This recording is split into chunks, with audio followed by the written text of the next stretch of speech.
Les habla Pablo Jiménez, exhortándole a que prediquemos. Le doy la bienvenida a este podcast dedicado a la predicación, el liderazgo y la teología pastoral. Esperamos que el tema que tenemos para el día de hoy sea de gran edificación a su vida. Una de las marcas del liderazgo es la pasión.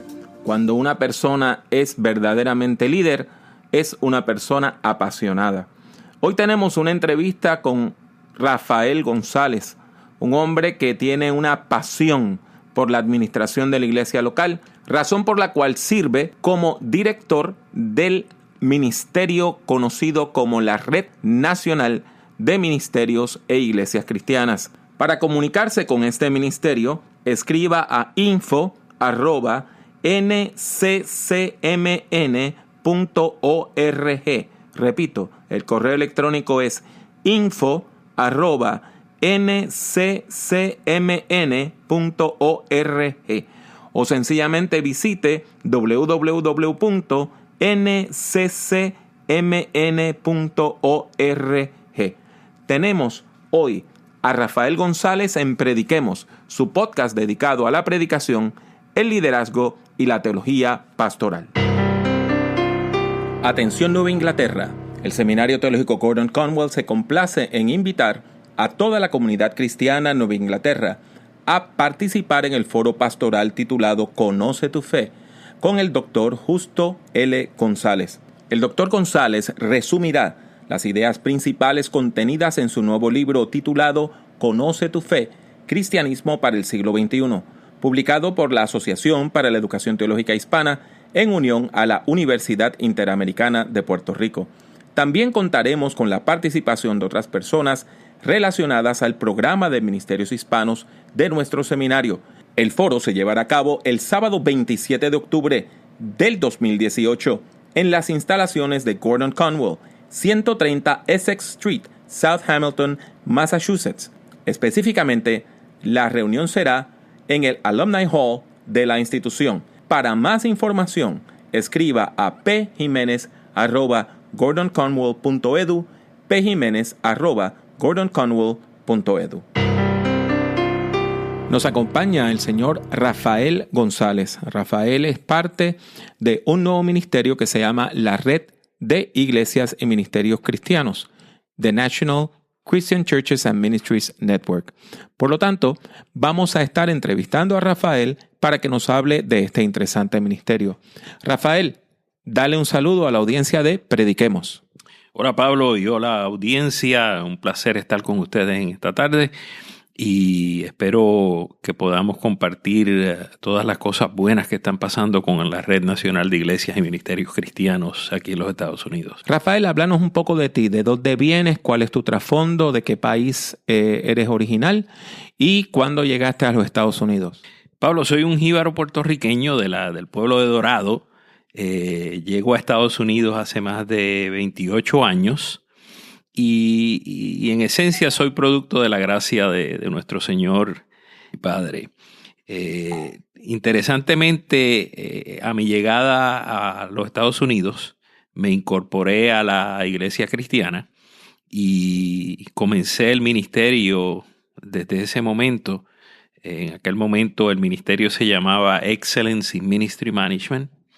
Y comenzamos sirviendo a las congregaciones y a los pastores de muchísimas maneras, pero principalmente en las áreas de administración, recursos humanos y operaciones de la iglesia como tal, además de asuntos pastorales de finanza. Eso fue mutando y fue cambiando durante los años y desde los últimos 3 años se creó ya oficialmente la Red Nacional de Iglesias y Ministerios Cristianos, que es una organización sin fines de lucro, un Master 501c3 Organization, que quiere decir que básicamente nosotros cogemos bajo el ala del network iglesias y le damos la certificación 501c3 bajo nuestro ministerio. Y le damos ese tipo de cubierta de exención contributiva, además de darle una serie de servicios adicionales que ofrece el network, como son los servicios básicos de contabilidad, de finanzas y otras tantas cosas. Pero la parte que es extremadamente importante de esto es que el ministerio surge como una respuesta a unas necesidades que nosotros veíamos día a día en las iglesias locales.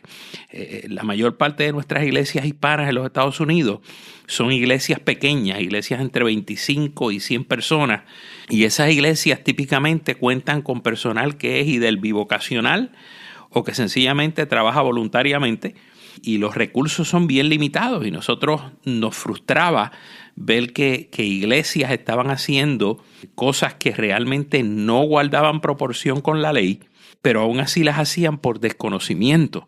Y en ese momento, pues, tanto Manuel Collazo como yo decidimos que era el momento de entrar en un ministerio que le pudiera servir a las iglesias y orientarlos y ayudarlos a hacer negocios de una manera legal y correcta, de manera que puedan mantener su testimonio ante la comunidad. Yo tengo el gusto de conocerte hace varios años y sé que tu trasfondo es en bienes raíces comerciales. También has trabajado en inversiones y tienes también un trasfondo en el área de la salud como administrador de hospitales. Teniendo ese trasfondo y tanto trabajo a nivel secular, ¿qué te motivó? Ya dijiste que viste una necesidad, pero imagino que detrás de esa necesidad hay una pasión. ¿Qué levantó en ti la pasión de ayudar a las iglesias? Sí, mira, tú lo has dicho, mi background originalmente es educación, en términos de educación fue en salud pública y trabajé en administración de hospitales por un número de años, luego vendí mi compañía y me moví a los Estados Unidos y comencé una compañía nueva de real estate y desarrollo, la cual lleva operando 30 años en los Estados Unidos con muchísimo éxito, a Dios gracias. Pero en todo ese tiempo, una vez yo llegué al Evangelio, a muy temprana edad en el Evangelio, yo sentí un claro llamado de Dios. Y cuando te digo claro, te estoy hablando, yo no te puedo decir que yo oí la voz de Dios audible, pero yo sí te puedo decir que yo identifiqué claramente lo que Dios me estaba diciendo. O sea, no había duda en eso. Sentiste una carga. Sentí una carga inmensa y sentí una serie de confirmaciones que se tradujeron en predicaciones, en cosas tan sencillas como yo llegar a una iglesia donde no conocía al pastor o no conocía al líder que iba a verme, y ese líder virarse para atrás y decirme, sin conocerme, sin haberme tan siquiera saludado, virarse para atrás y darme un mensaje de Dios que era exactamente al punto de lo que te estoy hablando. O sea, que yo nunca, y yo supongo que eso tiene que ver con la gracia de Dios es inmensa y Dios le habla a la gente a distintos niveles y en distintas intensidades. Y obviamente Dios sabía que yo necesitaba un mensaje extremadamente claro, ¿no? Y así fue. Pero de la misma manera que el mensaje fue claro, mi compromiso fue total. O sea, yo, aun cuando corro 2 compañías y son muy, muy eficientes y demás, mi primera prioridad es el ministerio. Las compañías son como yo financio el trabajo mío, pero mi principal y primordial responsabilidad es el ministerio. Eso lo hacemos y lo hacemos con pasión, con intención y sin límite. Sin decirnos los nombres de las congregaciones o de los ministros involucrados, danos 2 o 3 ejemplos de cosas que tú viste mal hechas o a cosas que viste que fueron peligrosas para iglesias, que tú dijiste, yo tengo que comenzar un ministerio, como fue primero Excellence in Ministry Management y ahora la Red Nacional de Iglesias y Ministerios Cristianos. Sí, mira, por ejemplo, una cosa que he visto muchísimas veces y que es bien común, es lo que se conoce en los Estados Unidos como UBIT, que es Unrelated Business Income. Muchas de las iglesias no realizan que si ellos venden productos, y la definición de venta en este sentido es, tú cobras una cantidad de dólares específicas por algo que le estás dando a una persona, sea un mensaje en un CD, sea un un bacalaíto o una alcapurria en una actividad donde anunciaste la venta de ese bacalaíto o alcapurria a $2.50 por unidad, eso se convierte en un unrelated business income y la iglesia tiene que pagar taxes por eso. Entonces, ¿qué pasa? Yo conozco muy pocas iglesias nuestras que no hagan ventas de bacalaítos y alcapurrias o que no vendan CDs del pastor cuando el pastor es un buen predicador. Y nunca hacen una planilla. Las iglesias piensan que ellos están exentos de todo y por consiguiente no tienen que pagar planillas de ingresos. Por ejemplo, yo he visto congregaciones que vendían en un año $35,000, $40,000 en servicios y nunca pagaron una planilla. Entonces, ¿qué pasa? Si tú no pagas, no rindes tu planilla y no pagas y vienen y te inspeccionan, aparte de que la multa por el proceso son más $10,000 en adelante, tu testimonio se va al piso porque la prensa inmediatamente va a publicar que el pastor fulano de tal, de la iglesia tal y tal, violó la ley. Entonces, obviamente, eso va a terminar con el ministerio y con el testimonio de la iglesia. Entonces, ese es un ejemplo típico. Pero también tienes otros ejemplos que son menos típicos, pero que son igual de profundos o de importantes. Por ejemplo, ¿qué iglesia nuestra no tiene de vez en cuando durante el año uno que otro pastor invitado? Entonces esos pastores invitados vienen y la iglesia, en toda buena voluntad, le hace un chequecito de $250, $300, como típicamente le llamamos a la iglesia, como una ofrenda de amor. El IRS no entiende lo que es una ofrenda de amor ni lo acepta. El IRS entiende que si tú eres legal en el país donde estás haciendo negocios, los Estados Unidos, y tú recibes un pago de $600 o más durante el año, tú tienes que reportar ese pago como iglesia cuando emites el pago en una 1099. Y tú como pastor recipiente tienes que pagar taxes por eso durante el año. Entonces, como tú no sabes si esa persona va a venir 2 veces a tu iglesia y va a llegar al volumen de los $600, cuando le diste el primer cheque de $250, tú tienes que llenarle una W9 y coger la información relacionada a ese pastor y tenerla en el récord. Entonces, nuestras congregaciones nunca hacen eso. ¿Ve? Y estos son 2 ejemplos de miles de ejemplos que ocurren durante el año en nuestras iglesias. Para darte una idea que no tiene que ver con el IRS, porque no todos los errores son relacionados con el IRS. Nosotros tenemos uno de los grandes problemas que tiene la iglesia en los Estados Unidos, sobre todo las iglesias pequeñas hispanas, es que no entienden el asunto de los seguros. Entonces, obviamente, no se aseguran correctamente o sencillamente no se aseguran. Entonces, ¿qué pasa? Tú tienes una iglesia que recoge un domingo $2,000 o $3,000 en ofrendas. Ahí hay cash, hay cheques, hay monedas. Típicamente, la junta de finanzas de la iglesia se reúne en un cuarto, cuentan las ofrendas, llenan su forma, su cash management system, si es que lo utilizan, y mandan ese depósito con un hermano de la iglesia al banco.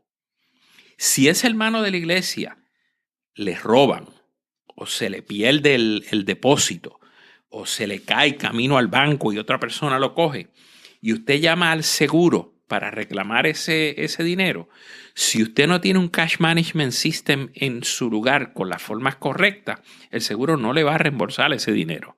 Y así por el estilo, hay una serie de problemas con respecto a la industria del seguro que las iglesias sencillamente por desconocimiento no atienden adecuadamente y por ende terminan malgastando el dinero que pagan por seguro o sencillamente no sacándole el provecho que le debían sacar. Tú vives en la Florida Central y construir una iglesia en la Florida es un proceso bizantino. Y lo que el gobierno del estado de la Florida pide para las iglesias en términos de estacionamiento y otras cosas es bien oneroso.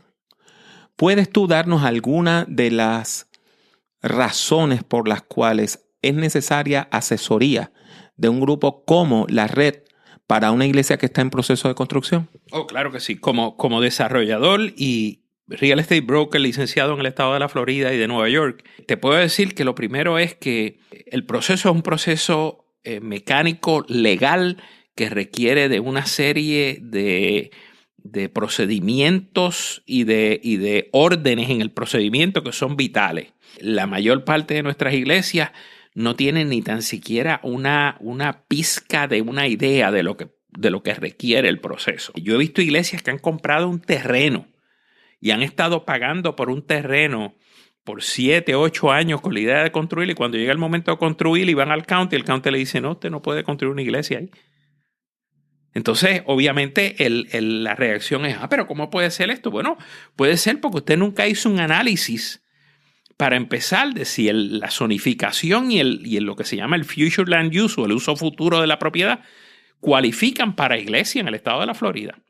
O sea que una iglesia que esté en el proceso de construcción o de tan siquiera pensar en la compra de un terreno para eventualmente construir, que no se asesore con una compañía como nosotros, está cometiendo un error craso.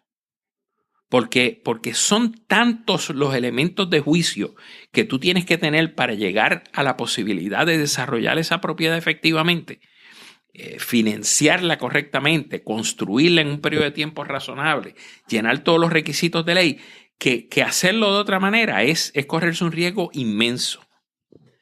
Estamos hablando de construir, pero hay otra realidad. Hay iglesias que están cerrando. ¿Hace falta asesoría en el proceso de cierre y venta de esa propiedad? Oh, claro que sí. Tú estás bregando con el activo más grande que tiene la iglesia en ese sentido. Y obviamente el tú promover ese activo correctamente y sacarle el beneficio principal que tiene, aparte de que cuando tú vas a vender una propiedad que típicamente ha terminado como iglesia, las posibilidades de que el higher and best use o el uso más alto o mejor que tenga esa propiedad cambie de iglesia a otro uso son grandísimas. Por consiguiente, hay que hacer un análisis adecuado con respecto a esa venta para poderle sacar un mejor beneficio a la venta. Además de que hay que considerar que este es otro tema extremadamente importante, hay que considerar las repercusiones contributivas de la venta del edificio. Por ejemplo, en el caso de Florida no tanto, pero en el caso del noreste de Nueva York, para tú poder vender o comprar una propiedad en el estado de Nueva York, tú tienes que tener una autorización del Attorney General si eres un 501c3. Por consiguiente, el Attorney General del estado es quien va a aprobar si tú compras o si tú vendes, y tiene que aprobarlo basado en ciertas condiciones específicas que tú tienes que presentar en una petición. O sea que para vender algo que ha sido un templo como una organización sin fines de lucro, es necesario que el secretario de Justicia de Nueva York dé la aprobación. Sí, las iglesias de Nueva York tienen que hacerlo. En el caso de Florida es distinto porque en el caso de Florida el Attorney General no trabaja con las organizaciones sin fines de lucro. En el caso de Florida tú tienes que llenar una serie de planillas y tienes que hacer lo que se llama un concepto 1031, un Exchange 1031, para poder mover los fondos de una venta non-for-profit a otra propiedad futura non-for-profit, si no tienes que pagar taxes por ello. Porque acuérdate que el hecho de que tú estés utilizando una propiedad de real estate como una iglesia no quiere decir que al momento de la venta esa propiedad no va a pagar contribuciones si la venta no es relacionada a otra institución sin fines de lucro con categoría 501C3 también. O sea que lo que te quiero decir es que es un tema demasiado complejo para atenderlo ligeramente y sencillamente tomar decisiones sin suficientes elementos de juicio.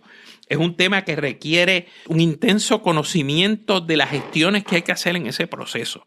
Desde que piensas en comprar, cómo estructuras el financiamiento, cómo estructuras la compra de esa propiedad, qué debes hacer en términos de la zonificación y del uso futuro de esa propiedad que vas a estar mirando. O sea, son muchísimos los detalles y no asesorarse adecuadamente es un riesgo que puede costarle una fortuna a la iglesia. ¿Qué nos puedes decir acerca de cómo la red, cómo el network puede ayudar a una iglesia o a un ministro a prepararse para esos años dorados? Mira, el tema de retiro es un tema muy cercano a mi persona porque nosotros hemos visto tantos y tantos casos de ministros que han dedicado su vida al ministerio sin limitaciones, o sea, limitando su tiempo personal, limitando su familia con tal de servir a la iglesia. Y cuando llega el momento de retiro no tienen en qué caerse muertos, como decimos en Puerto Rico. O sea, no tienen el background económico para poder retirarse. Entonces tú ves pastores a los 60 y pico y tantos años retirándose que tienen que salir a trabajar a un Publix, a un supermercado, a una farmacia por el salario mínimo federal para poder cubrir sus medicamentos y las necesidades básicas que tienen porque no tienen un retiro adecuado. Lamentablemente la iglesia nunca le ha prestado atención genuina a lo que dicen las Escrituras sobre la protección que nosotros le debemos dar al siervo de Dios que está frente a la congregación. En el caso nuestro, el network, una de las áreas que más concentra sus servicios con las iglesias es asegurarse de que nosotros hacemos análisis de compensación pastoral anuales y ayudamos a las juntas de oficiales a entender por qué razón hay que pagarle a los pastores de una manera específica, cómo se le debe pagar, y una vez se decide cómo se le debe pagar, cómo podemos ayudar a ese pastor a empezar a crear un fondo de retiro para que cuando llegue el momento de retirarse, él pueda retirarse adecuadamente, ¿verdad? Y déjame decirte, la definición de adecuada es bien sencilla. Si tú sirves en una comunidad donde el ingreso promedio son $50,000, tú debes retirarte con un ingreso promedio de $50,000. Si tú sirves en una comunidad donde el ingreso promedio son $100,000, tú debes retirarte con $100,000. ¿No? O sea, que lo que te estoy hablando es, las escrituras nos dicen que el siervo debe ser compensado de acuerdo a su trabajo. Y aquí hay unas normas y hay unas prácticas muy específicas de ley que nos permiten determinar eso con exactitud y poder aplicarlo. Y en ese proceso, proteger al siervo de Dios para que pueda retirarse efectivamente cuando le llegue su momento. Yo sé que algunas personas que están escuchando esta entrevista pertenecen a denominaciones y van a decir, bueno, pero ya yo estoy en una denominación y no puedo acceder a los servicios del network. Yo entiendo que eso es equivocado y que sí pueden recibir los servicios de la red aunque sean parte de una denominación. ¿Nos puedes explicar eso? ¿Cómo ustedes le sirven tanto a iglesias independientes como iglesias de denominaciones? Uno de nuestros grandes amigos son las denominaciones. Nosotros no estamos en conflicto, nuestro trabajo no está en conflicto con la denominación y con el trabajo denominacional. Al contrario, es un complemento. Inclusive, durante los últimos años, la realidad es que las denominaciones han estado menguando en sus ingresos. Por consiguiente, han tenido que estar menguando en términos de sus recursos humanos. Muchos de ellos han tenido que despedir personal, muchos de ellos han tenido que recortar plazas, han tenido que hacer retiros prematuros para poder cubrir presupuestos. Por consiguiente, cada día las denominaciones ofrecen menos y menos servicios directos a las congregaciones. Esa es la razón de ser. Nuestra base es... surgimos y fuimos creados con el propósito de llenar ese vacío que desde los early 60s se empezó a crear en términos de las denominaciones y que hoy en día es un gap, es un espacio increíblemente grande entre lo que la iglesia local necesita y lo que la denominación le puede proveer.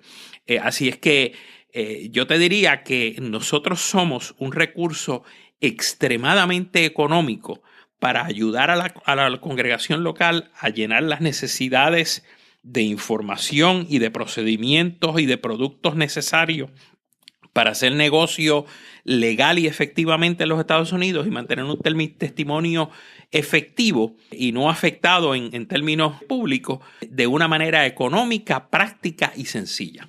Dijiste económica y yo quiero recalcar eso. Cuando la gente piensa en un consultor, piensa en una persona que va a cobrar $50 la hora. En términos generales, ¿con cuánto dinero una iglesia puede comenzar a recibir los servicios del network? Pablo, en primer lugar, nuestra organización es una organización sin fines de lucro. O sea que nuestra organización, su base no es hacer miles de dólares. Segundo, 60% de nuestro staff no recibe salario, somos voluntarios. Trabajamos en esto full time, pero trabajamos en esto full time bivocacionalmente. O sea, tenemos otras formas de ingreso. Obviamente tenemos un grupo, un número de personal que hay que pagarle porque hacen un trabajo y es estrictamente necesario. Pero una iglesia promedio de menos de 100 personas de miembros, por poco menos de $1,500 al año, tiene full services con nosotros. O sea, tiene la gama completa de servicios que ofrece el network. Por consiguiente, te estoy hablando que es una centavería por día. O sea, es extremadamente económico. Obviamente, si la iglesia es mucho más grande y tiene mucho más requisitos, pues entonces los fees van aumentando un poco, pero no proporcionalmente. Lo que sí es importante y significativo es que nosotros atendemos a todas las iglesias, tú seas pequeño y tengas 15 o 18 personas, o tengas 100 o 125 personas, la intensidad del servicio, la intensidad de la consultoría, la intensidad de los reportes que te preparamos son los mismos. Por mi experiencia en la iglesia local, te puedo decir que el que le haga a uno estos servicios económicos, el pago de nómina y toda esta asesoría por una cantidad que no llega a $200 al mes, es verdaderamente un regalo para nuestras iglesias. Lo es. Y no solamente es un regalo desde el punto de vista de que económicamente es muy viable hacerlo. Es las repercusiones que esto tiene en términos de economías. Porque, por ejemplo, lo que te cuestan los servicios del network durante el año, tú te lo puedes economizar, por ejemplo, en el pago que tú haces de póliza de seguro, si sabes contratar la póliza de seguro correctamente. Nosotros tenemos iglesias que están pagando $4,000 y $5,000. Cuando llegan al network, nosotros le analizamos la póliza del seguro, lo ponemos un group insurance policy y terminan pagando $2,000 y pico, $3,000. Ya ahí se economizaron lo que le cuesta el network durante el año. Y ese es uno de un sinnúmero de ejemplos que te podemos dar donde te puedes economizar dinero. Por ejemplo, si tú tienes un plan de retiro al pastor, ya ahí nosotros tenemos unas economías increíbles, aparte de que el rendimiento al pastor es grandísimo. Si tú tienes, por ejemplo, tú estás pagando por un edificio alquilado y nosotros logramos transferirte de un edificio alquilado a una propiedad propia con un financiamiento correcto, ahí nada más estás resolviendo un problema económico significativo. Si estás en un edificio inefectivo y nosotros te podemos convertir a un edificio, a un alquilado, mucho más efectivo, con mejores condiciones, donde puedas seguir creciendo y aumentando tus finanzas para eventualmente comprar, ahí ya pagaste por el servicio del network. Y entiende, por favor, que nosotros, aun cuando no imponemos nada, nosotros sí somos muy específicos en términos de dar asesoría, aun cuando inclusive no se nos pide. O sea, nosotros miramos y analizamos la congregación y te damos cosas que tú ni tan siquiera estabas pensando cuando nos llamaste como posibles alternativas, porque nosotros queremos estar seguros de que miramos el espectro amplio que tiene nuestro servicio y te aplicamos y te damos ayuda en todas esas áreas que te podemos ayudar. Estoy seguro que algunas personas quieren llamar o escribir para buscar más información sobre el network. ¿Dónde deben llamar? ¿A quién deben llamar? ¿A dónde deben escribir? Mira, info@nccmn.org. info@nccmn.org. Esa dirección va a estar en las notas de este programa. Perfecto. Y entonces nos pueden llamar al 407-739-5959. Ahí yo estoy disponible 24 horas al día. Obviamente te podemos dar más información y más detalle. También pueden ir a nuestra página en el web, www.nccmn.org. Ahí vas a ver un sinnúmero de información relacionada con nuestros recursos y nuestras áreas de trabajo. Y de nuevo, por email también, pues nos puedes mandar una nota y nos comunicamos contigo inmediatamente. Damos gracias a nuestro hermano Rafael González por esta orientación sobre los servicios de la Red Nacional de Ministerios e Iglesias Cristianas. Les habla una vez más Pablo Jiménez. Deseo darle las gracias por escuchar este podcast. Si desea escuchar o ver algunas grabaciones adicionales, estas son las opciones. Suscríbase a Prediquemos por medio de iTunes o de su aplicación favorita para descargar audio desde el Internet. Si ha disfrutado de este programa, le ruego que deje una valorización positiva del mismo, ya que eso ayudará a que otras personas puedan encontrar nuestro podcast. Visite nuestra página en el Internet drpablojimenez.com. Allí encontrará centenares de documentos en texto, audio y vídeo relacionados a la predicación, la teología pastoral y el liderazgo cristiano. El acceso a todos estos documentos es completamente gratuito. En YouTube, acceda a mi canal, que también se llama Dr. Pablo Jiménez. Allí hay más de 800 vídeos de sermones, conferencias y además algo de música cristiana. En las redes sociales me consigue utilizando el mismo nombre, Dr. Pablo Jiménez. En particular, puede encontrarme en Twitter, Facebook, LinkedIn, Tumblr y también en Instagram, entre otras redes. Y si desea comprar algunos de mis libros, tales como Principios de Predicación o Predicación en el siglo XXI, tiene dos opciones. La primera es ir a la sección de libros en mi página drpablojimenez.com. La otra es ir directamente a amazon.com y colocar mi nombre, Pablo Jiménez, en el buscador. Ha sido mi placer tenerle en este podcast. Que Dios le bendiga mucho y que Dios le bendiga siempre.